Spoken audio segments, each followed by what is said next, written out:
Assalamualaikum warahmatullahi wabarakatuh. Nama saya Ahmad Mufirasa Koben Ludingdo dan saya di sini ingin menjelaskan dua bab materi sosiologi yaitu ketimpangan sosial dan pemberdayaan masyarakat.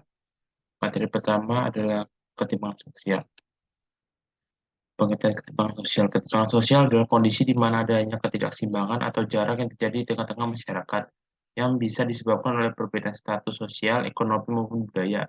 Perbedaan yang cukup jauh akan memicu terjadinya ketimpangan, mulai dari perlakuan orang sekitar yang berbeda sampai terjadinya resiko ketidakadilan.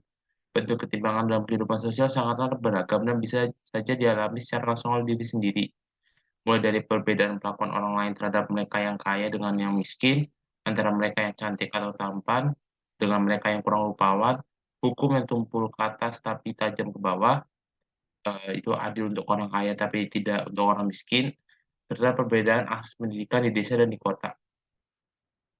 Pengertian ketimpangan sosial menurut Ali sendiri ada empat, yaitu Budi Winano. Definisi ketimpangan sosial yang disampaikan oleh Budi Winano adalah ketimpangan sosial merupakan kegagalan pembangunan di era globalisasi untuk memenuhi kebutuhan fisik dan psikis warga.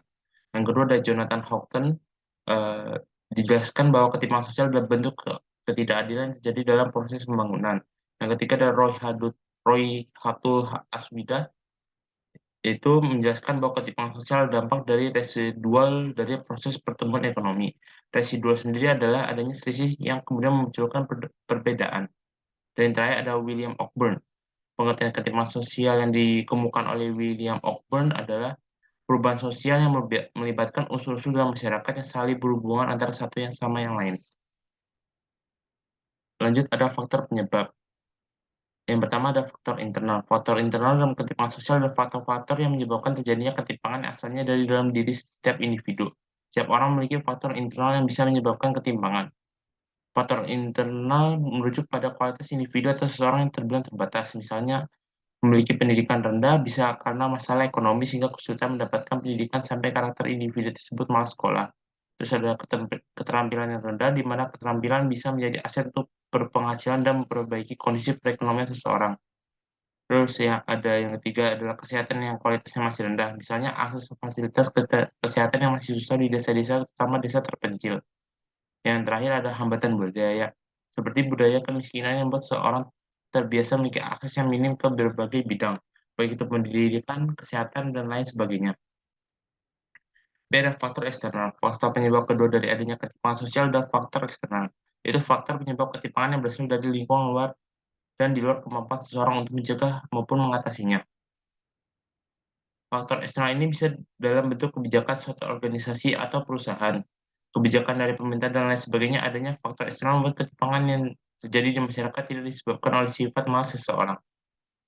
Dan yang terakhir ada faktor umum seperti ketidaksiapan menerima perubahan, kebijakan pembangunan yang kurang tepat, tingkat pertumbuhan pembangunan yang tidak merata, institusi politik dan ekonomi yang cenderung eksklusif, dan adanya bias akibat globalisasi. Terus dampak ketimpangan sosial. Meskipun ketimpangan sosial sudah ada sejak dulu dan masih eksis sampai sekarang, bukan berarti kondisinya hanya dimaklumi dan dibiarkan begitu saja. Misalnya ketimpangan yang terlalu jauh dan berlarut-larut bisa menimbulkan dampak negatif seperti kualitas pendidikan masih rendah, semakin rendah, terjadi dekandensi moral, meningkatnya angka kriminalitas, dan kemiskinan yang semakin parah. Itu yang bab satu. Sedangkan yang ini yang bab dua, pemberdayaan masyarakat. Pemberdayaan masyarakat pengertiannya adalah proses pembangunan yang membuat masyarakat berinisiatif untuk memulai kegiatan sosial dan memperbaiki situasi dan kondisi diri sendiri.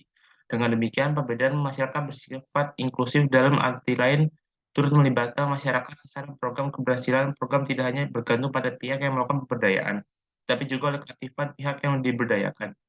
Prinsip-prinsip pemberdayaan masyarakat ada prinsip kesetaraan. Dalam proses pemberdayaan, penting untuk mengedepankan kesetaraan kedudukan masyarakat dengan lembaga yang melakukan program pemberdayaan. Masing-masing pihak yang terlibat saling mengakui kelebihan dan kekurangan sehingga dapat saling bertukar pengetahuan, pengalaman, dan dukungan. Yang kedua ada prinsip partisipasi. Program akan berhasil menstimulasi kemandirian masyarakat jika bersifat partisipasif. Artinya, masyarakat ikut merencanakan, melaksanakan, mengawasi, dan mengevaluasi.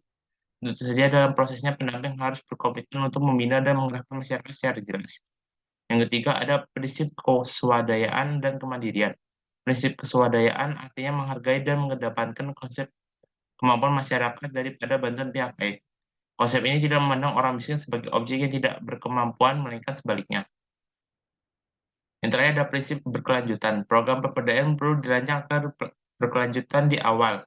Pendamping memang memiliki peran yang lebih dominan, namun secara perlahan mereka akan semakin berkurang. Sebab masyarakat yang diharap mampu mengelola kegiatannya sendiri. Yang terakhir ada tujuan pemberdayaan masyarakat. Yang pertama adanya perbaikan kelembagaan atau better institution. Dengan memperbaiki kegiatan yang dilakukan, diharapkan dapat memperbaiki kelembagaan. Kelembagaan yang baik akan mendorong masyarakat untuk ikut berpartisipasi dalam kegiatan. Yang kedua ada perbaikan usaha, better business.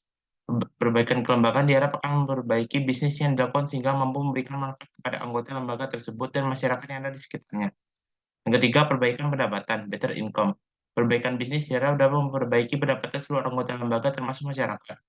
Yang keempat, perbaikan lingkungan, better environment.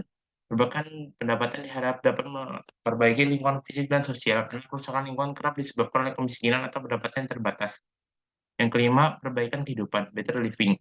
Pendapatan dan lingkungan baik akan memperbaiki standar kehidupan masyarakat. Ini dapat dilihat dari tingkat kesehatan, pendidikan, dan daya beli. Dan yang terakhir, adanya perbaikan masyarakat atau better community. Jika setiap keluarga mempunyai kehidupan baik, maka akan tercipta kehidupan masyarakat yang lebih baik pula.